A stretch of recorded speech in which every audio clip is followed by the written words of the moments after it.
Muy buen día, un gusto de saludarlo. Hoy día les voy a hablar de un tema que está apareciendo en la prensa ya hace rato. Más de 10.000 pacientes que estaban en listas de espera por una atención en salud murieron entre enero y abril de este año. Un total de 10.477 personas fallecidas mientras esperaban atención en el primer cuatrimestre del 2023. Del total de pacientes fallecidos, 9.139 esperaban una consulta médica, 648 una odontológica y 660 esperaban por una operación. Las listas de espera por una consulta registran una media de 250 días y más de 2 millones de pacientes. Obviamente las especialidades son las que tienen más demora y en esto oftalmología se lleva la delantera. Conversamos del tema con el doctor David Torres, epidemiólogo y académico del Departamento de Epidemiología y Estudios de la Salud de la Universidad de los Andes. ¿Cómo está usted? Muchas gracias por recibirnos. Buen día. Hola, buenos días. Buenos días. Gracias a ustedes por la invitación. Oiga, conversemos sobre esto que en realidad no es nuevo, es algo que viene hace mucho rato y siempre decimos que hay nuevas fórmulas para rebajar, pero resulta que al final no se rebaja nada, sino que cada vez se van acrecentando. ¿Cómo se aumenta la productividad? ¿Por qué faltan especialistas? ¿Se ofrecen pocas becas en algunas especialidades? ¿Cómo lo ve usted? A ver, yo pienso que hay varias variables, hay varios factores que influyen en el aumento de las listas de espera. Una de las principales es la poca resolutividad que tienen los médicos generales y los médicos de atención primaria. Entonces, y muchas veces se derivan pacientes a especialistas que no debieran necesariamente ser vistos por especialistas y cuya atención podría manejarse a nivel primario. Eso por un lado. Por otro lado, la mayoría de los pacientes que están en lista de espera son por problemas que tienen mucha demanda y poca oferta de profesionales, como usted mencionó, la oftalmológica, pero también la dermatológica, otorrino, inmunología, psiquiatría, son algunas especialidades que tienen mucha demanda y que tienen un número de profesionales relativamente bajo en el sistema público.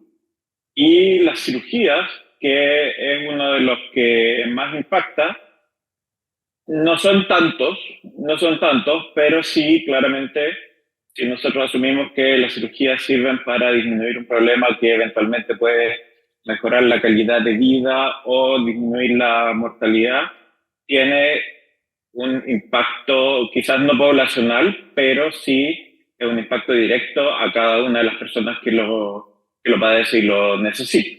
Entonces, en ese sentido, hay que uno, cuando uno dice que eh, un determinado número de personas falleció en lista de espera, no quiere decir que haya fallecido porque su problema de salud no fue resuelto. La gran mayoría de las personas que fallece por un problema que no tiene relación con el problema que lo tiene en la lista de espera. Entonces, esta asociación que se hace muchas veces de falleció en lista de espera porque en el fondo la sensación que queda es que falleció porque no se atendió su problema de salud. Eso es incorrecto. En general, las listas de espera son para patologías que son benignas y patologías que tienen escasa repercusión en la mortalidad de las personas. No, por supuesto, hay mucha gente que a lo mejor estaba en lista de espera para un tema odontológico y falleció entre medio. No, claro, obviamente no hay que relacionar las dos cosas, no necesariamente tienen correlación verdadera, digamos. Pero a mí Uh-huh. me llamó la atención una cosa que dijo usted que era multifactorial el tema de por qué está pasando esto de las listas de espera. Y uno de ellos dijo que los doctores que son de medicina general muchas veces derivan a especialistas especialistas y porque tienen poca capacidad resolutiva, dijo usted. ¿Qué significa? Que estamos tirando para afuera a médicos que no están bien capacitados para atender el máximo, o por el contrario, se está haciendo tantas exigencias que las especialidades en medicina se han ido restringiendo cada vez más. Pongo yo siempre el caso, por ejemplo, de un traumatólogo que dice: no, señora, yo soy experto en la muñeca de la mano izquierda, no en el codo de la mano del brazo derecho. ¿Qué pasa ahí con eso, con la formación de los médicos? Sí, los hiperespecialistas en general son pocos y ellos tienen su nicho y ellos cubren su demanda en forma satisfactoria. Los especialistas primarios, como los cardiólogos, por ejemplo, los internistas, no quiero incluir a los oftalmólogos que básicamente se dedican a recetar lentes, y no quiero meterme tampoco con la odontología, que no es el área que yo manejo. Esos claramente no son resolutivos a nivel primario. Odontología está muy disminuido en términos de atención en salud pública, como ha sido siempre y en muchos países también. Entonces a ellos prefiero excluirlos de este análisis. Pero sí, por ejemplo, hay patologías que se pueden manejar con atención primaria, como es patología hipertensiva, diabetes, algún problema dermatológico menor, ¿me entiendes? Esos sí se podrían manejar a otro nivel. En oftalmología es un poco más complejo porque no está permitido que los optometristas receten lentes, porque eso puede causar un problema mayor en los pacientes que no se les pesquisa una patología más grave. Pero hay algunas patologías de medicina interna y especialmente que sí pueden ser resueltas por médicos primarios. Ahora, esto no es porque la formación en Chile haya decaído necesariamente, sino que recuerde que muchas personas que tienen atención primaria no han sido formadas en Chile y han sido autorizadas a trabajar sin el examen de capacitación nacional.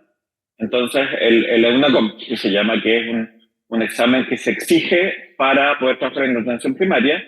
Sin embargo, algunas leyes que no han sido impulsadas por las personas que trabajamos en salud pública han promovido la contratación de personas que no tengan este requerimiento bajo. El Estado también tiene convenios de atención recíprocos con algunos países, que son acuerdos políticos y de la diplomacia, pero no son acuerdos no son acuerdos para mejorar el sistema sanitario, ¿me entiendes? Entonces, lamentable, o sea, la calidad de la atención primaria, desde mi punto de vista, ha bajado por esta variable también. Por otro lado, los pacientes tienen una percepción más grande de lo que son sus problemas de salud, por lo tanto esto los lleva a consultar, y como muchos tienen acceso a redes sociales o internet, cuando ven un problema de este tipo, piensan que es el especialista el que lo debiera manejar, y ellos exigen que los atienda un especialista. Entonces, pónganme acá porque yo tengo que ir a ver al cardiólogo, ¿cómo me va a ver usted? ¿Se fija? Entonces, o el endocrinólogo. Cuando una diabetes común y corriente la puede ver cualquier persona. Una hipertensión primaria también la puede ver cualquier persona, ¿entiendes? Pero son los mismos pacientes los que exigen al sistema ser atendidos por especialistas. Y como nuestro sistema sanitario, y acá quiero hacer el énfasis, nuestro sistema sanitario evalúa a los médicos según la percepción de los pacientes y según cómo los pacientes se sienten atendidos. Por lo tanto, un paciente que se siente mal atendido, porque no le hicieron lo que él quería, puede reclamar y evaluar más a ese profesional médico. Entonces, el profesional médico, a su vez, hace lo que el paciente le pide, que es hacerle una interconsulta, y cuando le hace una interconsulta, ese paciente ingresa a lista de espera. Esa también, por eso, ahí también voy a la multifactorialidad del problema. Oiga, Y, doctor, claro, usted tiene, perdona, usted tiene razón en cuanto a que en general uno dice, no, si lo mío, que no me lo vaya a ver una persona común y corriente, me refiero a un médico primario, ¿no? De atención primaria, primario, sí, un en médico general, un general, médico ¿no? familiar. Exacto, Sí, porque lo único que va a hacer es mandarme a hacer una tracalada de exámenes y me va a mandar al especialista de cada uno de los dolores que tengo yo. Entonces uno como que se trata de saltar, ¿no? A este escollo exacto. primero, ¿no? De el médico general. Pero ¿cómo se soluciona esta cuestión? Usted entre medio dijo una cosa. El paciente exige que se le ponga en una especialidad. Cuando uno entra a una lista de espera, uno puede pedir directamente o pasa primero por un médico general y el médico general es el que lo pone en una lista de espera. O sea, la persona está para ser atendida o para entrar a un tratamiento ya. A ver, como le digo, si es que la persona viene a exigir entrar en una lista de espera, el médico, para evitarse una complicación, evitarse reclamos, etcétera, él le dice, ok, le vamos a hacer la derivación al especialista. Le puede sugerir o no que mientras tanto inicie un tratamiento, y lo más probable es que ese tratamiento inicial sea lo que el paciente necesita, porque los que necesitan al especialista y los que necesitan al hiperespecialista son los menos. ¿Ok? Sin embargo, cada uno siente su enfermedad como la más importante, y cómo a mí me va a manejar alguien que no es especialista. Entonces, ese es un problema cultural, es un problema que está de alguna manera impulsado por el sistema sanitario en que vivimos, donde la libre elección y los pacientes piensan que ellos pueden elegir el médico que lo quiere, o sea, no es que piensen, sino que los médicos pueden elegir al paciente que quiere que lo vean, etcétera. Entonces, y como te digo, como los médicos nos evalúan según la percepción de los pacientes y no según nuestras acciones médicas, ellos caen también en el vicio de hacer lo que el paciente quiere en vez de lo que dicta el ex artis o lo que él piensa que pueden ser sus capacidades. En el fondo, nos estamos ahorrando un problema de evaluación, porque las evaluaciones significa bajar en el grado o disminución de los sueldos o que uno lo llamen a las oficinas a conversar y que por qué, qué sé yo. Entonces, ese tipo de evaluación a los médicos en general no encontramos que desde el punto de vista sanitario no es el mejor, sino que uno debieran evaluarse por el número de pacientes que se mejoran de sus problemas, o el número de pacientes que tienen adherencia al tratamiento, o los que salen con la explicación clara, etcétera, en vez de quién es el que tiene menos reclamo. Oiga, doctor, me gustaría también que nos hablara del tema de del sistema GES y de los no GES, de los que Ajá. son auge conocido más bien, Sí. o de aquellas enfermedades o patologías que no están asociadas a esto. ¿Qué pasa con ello? Porque se supone que eso estaría garantizado de tal manera de que a la persona, tengo entendido, no sé, usted explíquemelo, según la enfermedad, según la peligrosidad, digamos, según la urgencia, esa es la palabra, Ajá. según la urgencia, cada una de las enfermedades tiene una cierta cantidad de días Ajá. en la que debiera ser atendido. ¿Es así? Sí, así es como dice la ley. En general, los esfuerzos que se hacen son para que se cumpla eso que dice la ley, y en las patologías más graves, yo diría que el porcentaje de cumplimiento es muy alto. Entonces, si alguien viene con un cáncer grave que necesita un manejo oportuno, etcétera, esos tiempos están relativamente bien manejados. Si tenemos recién nacidos con problemas de cardiopatías congénitas o enfermedades genéticas o algún otro tipo, esas personas en general, las enfermedades más graves, en general el GES funciona súper bien. ¿Ok? Hay algunas donde que están incluidas en el GES, pero que el servicio público no ha proveído la logística para tener los especialistas que puedan manejarla. Entonces, cuando aumenta la oferta, perdón, cuando aumenta la demanda, la oferta que es estática no es capaz de cumplirla. Entonces, algunos según la ley de garantías, estos pueden ser derivados a servicios de atención privado. Entonces, esto, ahí entramos en un problema porque el que tiene que pagar el servicio de atención privada es el servicio público al que pertenece el médico que lo derivó. Por lo tanto, el interés de los administradores de ese servicio de salud, lo que quieren es que todos los pacientes que sean GES se manejen lo antes posible y se manejen dentro del sistema de salud, dentro del servicio de salud. Entonces, eso de alguna manera repercute en que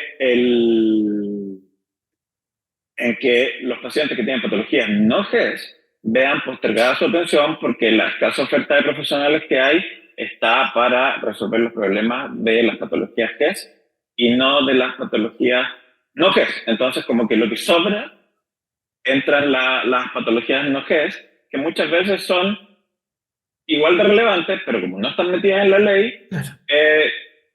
Se va postergando la atención. ¿Ok? Ya. Y la percepción, entonces ahí la percepción de la gente que no ve atendida su patología es la que hace también que el sistema se pierda calidad, y usted sabe que los pacientes culpan a los médicos de esto. No entienden que nosotros trabajamos en un sistema, en un servicio, y que somos contratados y que prestamos labores profesionales. Piensan que uno es el de mala intención, o que tiene pocas ganas, o qué sé yo.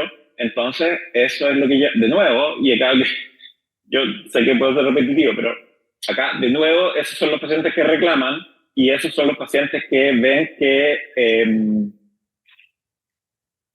o sea, esos son los médicos que después tenemos que ir a dar explicaciones a la dirección o a responder al servicio porque hay reclamos de la atención, porque de nuevo, a los médicos no nos están evaluando por las acciones médicas, sino que nos están evaluando por la percepción de los pacientes, y esta percepción de los pacientes se ve muy influenciada por la logística, por la administración del servicio de salud, y no por la atención clínica de los médicos.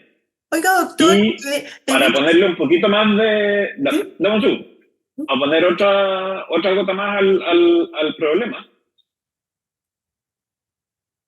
Algunos profesionales, como ven que el paciente nunca lo van a atender en otro lado si no es por qué, entonces derivan a esos pacientes como si tuvieran una patología GES, aunque no la tengan, para que lo atiendan rápido.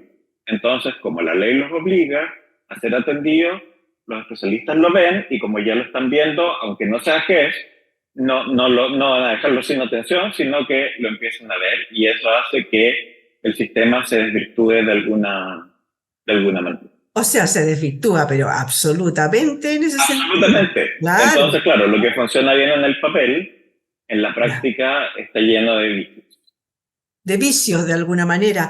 Oiga, doctor, y en eso, ¿quiénes son? Porque usted me dice que los llaman y les pegan unos coscachos por ahí, tirones de oreja, por esta percepción, buena o mala, digamos, que exista Ujú. de la práctica médica.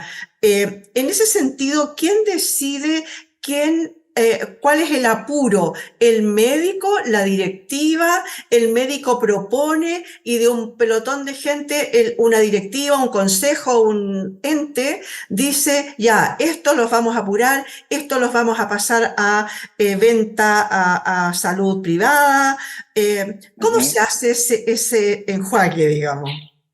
Sí, no, en general el sistema no funciona así en forma maquiavélica, con gente decidiendo quién sí y quién no, No, no, sino no, me que en refiero, el me fondo refiero, la me, estructura, me refiero la por la estructura gravedad. hace, sí, la estructura hace que algunos pacientes demoren más que otros. La gravedad básicamente se resuelve rápido debido no al sistema, sino que a los grupos de especialistas que fueron los que más pelearon para que estas patologías fueran incluidas en el GES, porque ellos básicamente ya tenían un sistema bastante bien armado en términos de el cáncer, en las fracturas graves o en patologías, en patologías graves en niños. Entonces, estos sistemas estaban de antes, siguen funcionando igual de bien como funcionaban antes de la ley. Entonces, de alguna manera, esto se ha visto respaldado por un sistema de pago que está garantizado por el Estado. Entonces, lo que funcionaba bien, funciona bien. Lo que no funciona tan bien son las patologías intermedias, ¿ok? Porque o hay poco profesional, o porque la demanda es muy alta, o porque hay una sobreestimación de la demanda, o porque son los pacientes, como te digo, los que exigen que sean vistos por un especialista. Oiga, Entonces, doctor. el problema administrativo, ¿te fijáis? Porque en el fondo tampoco está, el Estado contrata muchos profesionales de la salud, pero contrata pocos administradores. Entonces estas decisiones que son administrativas y clínicas, nunca se da la instancia para ser resueltas administrativas o clínicas. O la decide el ingeniero o la deciden los médicos, pero no hay muchas instancias de cooperación o de trabajo en equipo en ese sentido para decidir cómo vamos, quién está acá y qué sé yo. Y el otro problema es que a nivel central, lo que se mide no es la efectividad del tratamiento, sino lo que se mide es si fue visto o no fue visto.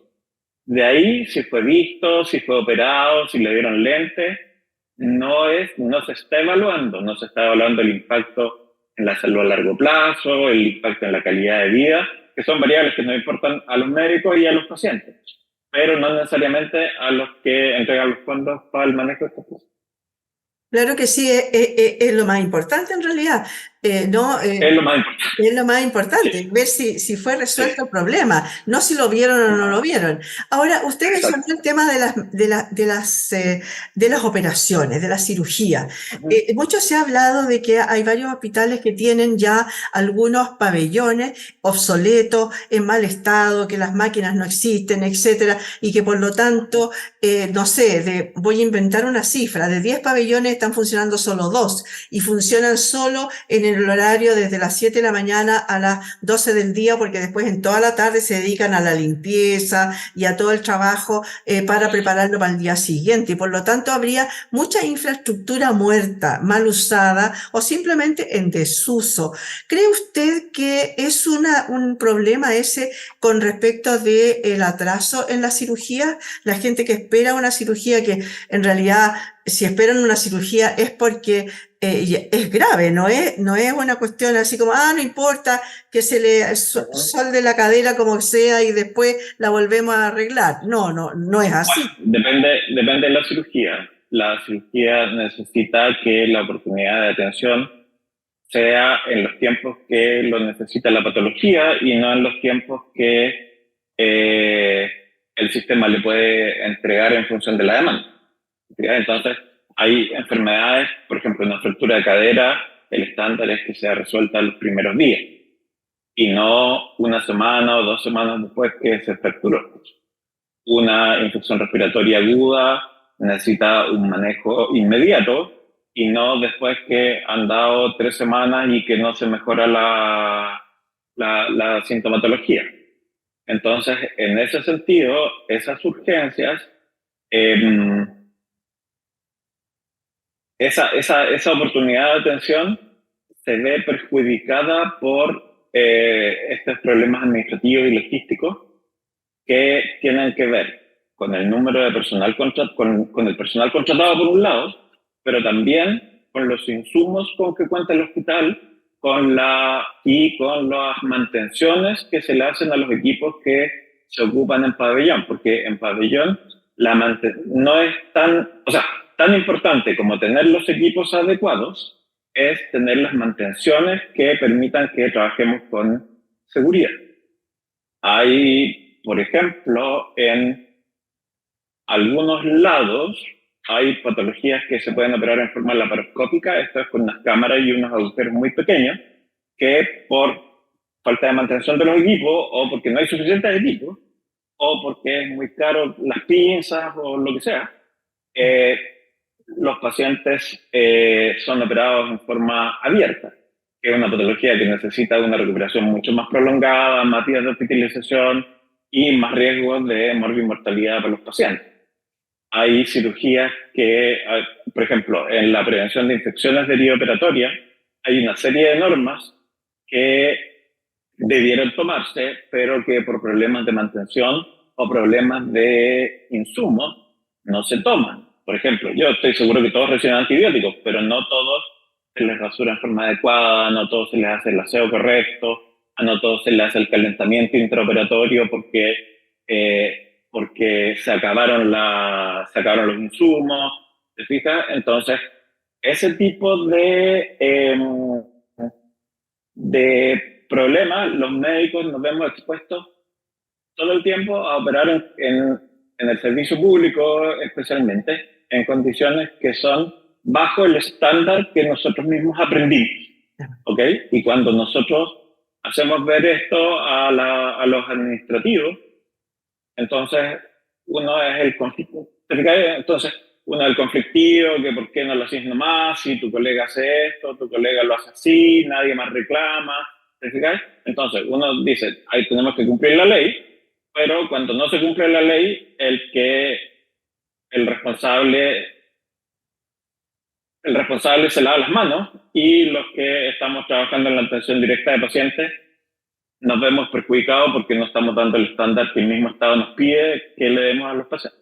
Bueno, se supone que el hilo siempre se corta por lo más delgado, pues, doctor. Siempre se corta por lo más delgado. Ya, bueno, Oiga, en eso estamos.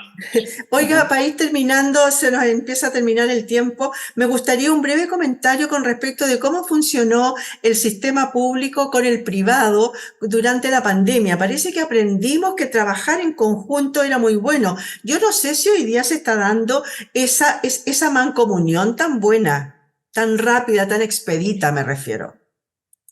A ver, hay distintas percepciones. En la pandemia, el sistema público y el sistema privado, efectivamente, hubo una comunicación directa, hubo muchas sociedades de profesionales que, en forma desinteresada, entregaban normas, hacíamos videos, hacíamos recomendaciones para el manejo, etc. El Estado, o sea, la razón para que esto es que el Estado, con estos decretos de emergencia, obligaba al sistema privado a participar a cambio de valores que el mismo gobierno, el mismo Estado había asignado. Sin embargo, lo que vimos es que en muchas veces, y más veces de las que uno quisiera aceptar, los costos de estos manejos eran muchísimo mayores a los que el Estado estaba pagando. ¿Ok? Entonces, un paciente, porque eran todos los pacientes que se manejaban en sistemas privados, eran la mayoría de extrema gravedad. Los pacientes de extrema gravedad no solo requieren cuidados profesionales de 24 horas, sino que también una serie de drogas, medicamentos, manejo de enfermería, kinesiología, nutricional, etcétera, que cuyo valor estaba subestimado en función de los acuerdos a que se habían llegado. Porque en el fondo nadie anticipó que fuera algo por el estilo. De hecho, tanto en las clínicas como en los hospitales nos vimos obligados a usar insumos que normalmente no estamos ocupando en el manejo de estos pacientes que están extremadamente graves, y también fueron manejados por profesionales que tampoco estaban preparados o que normalmente no ven a estos pacientes que estaban extremadamente graves. Entonces, claro, hay una ética que se creyó que ahora todo está al mismo lado y qué sé yo, pero los problemas que existieron muchas veces la gente prefiere no recordarlos o prefieren quedarse con la parte buena del asunto. Claro, oiga, y una parte buena que de vez en cuando aparece en la prensa es de Ujú, repente estos operativos que surgen ya sea de sociedades médicas o de grupos, por ejemplo las Fuerzas Armadas, que de repente hacen operativos en distintos ujú, lugares. Funcionan, sirven, rebajan la cantidad de personas que están en la espera. Yo sé que hay muchas, por ejemplo, islas en Chiloé que esperan con ujú. ansias que llegue el operativo una vez al año o dos veces en el año, pero después están en la absolutamente indefensión. Ujú. Yo tengo la sensación que los operativos sirven cuando el requerimiento tecnológico es... Entonces, por ejemplo, para ir a dar lentes, perfecto. Para ir a tomar la presión, perfecto. Para ir a monitorizar exámenes, está muy bien. Sin embargo, los operativos, y esta es una opinión personal, no es algo que yo esté eh, reclamando ni nada. Uh -huh. Yo tengo la sensación que los operativos quirúrgicos son ineficientes Yeah. porque tú mueves una cantidad muy grande de personas y una cantidad muy grande de insumos para ir a un lugar que muchas veces eh, es de una calidad inferior a la que tienen los lugares donde habitualmente se hace este tipo de intervención.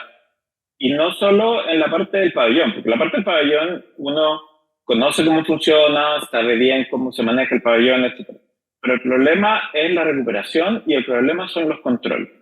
Entonces, en vez de mover profesionales y no profesionales de salud de un lado a otro, a mí me suena más lógico trasladar a las personas a los lugares donde estas intervenciones se hagan habitualmente, con personas que están afiatadas en el manejo y que se organice un sistema donde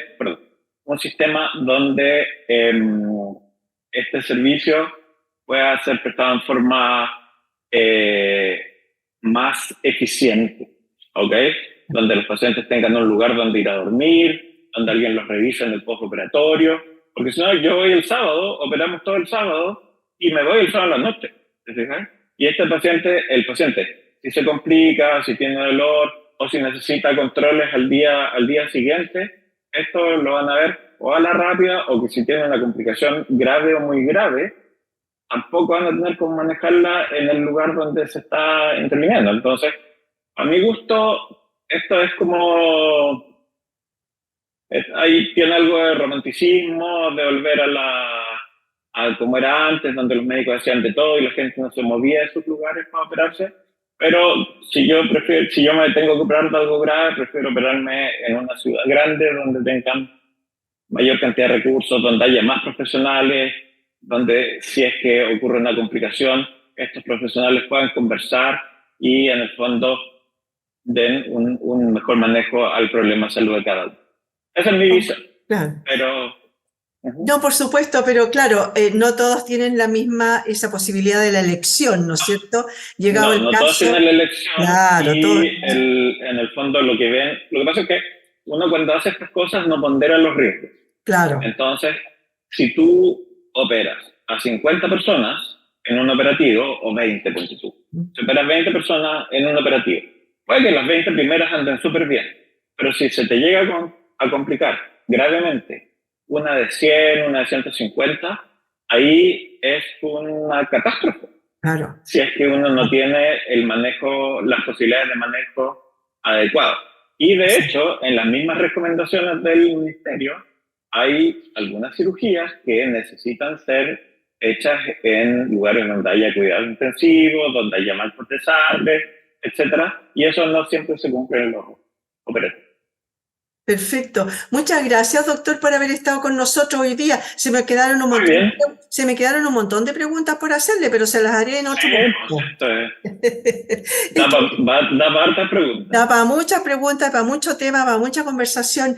Conversamos hoy Sí. día del tema de las listas de espera con el doctor David Torres, epidemiólogo y académico del Departamento de Epidemiología y Estudios de la Salud de la Universidad de los Andes. Muchas gracias por haber estado hoy día en este punto de encuentro. Encantado. Adiós. Adiós.